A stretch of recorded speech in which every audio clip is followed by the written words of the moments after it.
Pennsylvania Auditor General Tim DeFoor released an audit of 5 cyber charter schools in the state. And he says the education funding system needs to be updated.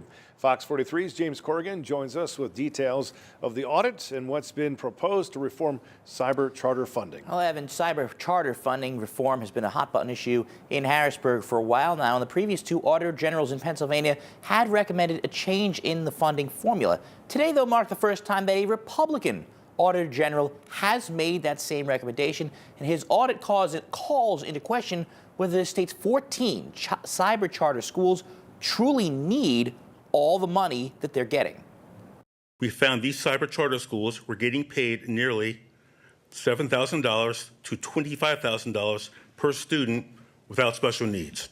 Auditor General Tim DeFoor says in his report that this imbalance of tuition fees has led to 5 cyber charter schools in the state increasing their revenue by $425 million in just 3 years. The current funding formula for cyber charters is based on how much a regular school district budgets to educate each student, and is different for each student based on which public school district they live in, despite there being no difference in the education students receive in an online-based school. Once you go into a cyber charter school, you're getting the same education as a kid from a different district. So it doesn't make sense for one school district to spend $8,000 and another school district to spend $22,000 for a student who's in the same school receiving the same education. DeFoor's report also found excessive spending of tax dollars by cyber charter schools on items he believes are not necessary to the online education of students. Commonwealth Charter Academy spent $196 million to purchase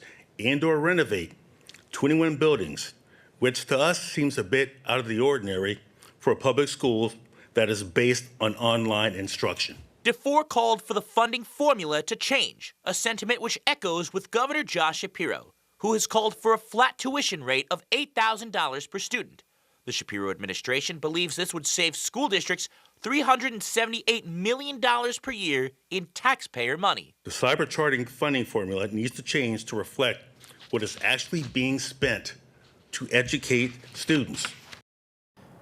Now, Commonwealth Charter Academy, which was mentioned in that report, released a statement touting that the report showed that they did not mismanage the funds and saying there is no reason to deny a high-quality education to cyber charter students with funding cuts. DeFoor's audit acknowledges that everything the schools did was legal. Now, the State House had passed Governor Shapiro's tuition cap last year, but the bill did not make it out of the state Senate. Evan. So, James, when was the last time the cyber charter school formula was actually updated? Well, the last time was back when cyber charter schools began, when they were commissioned back in 2002. And a lot's changed, of course, since that. A lot of their new spending and new funding formula, especially in the last couple of years for public schools, has changed since then. And Auditor General DeFoor says that the formula is outdated. He's called on Governor Shapiro to create a task force to review potential changes to that funding formula within the next 6 months.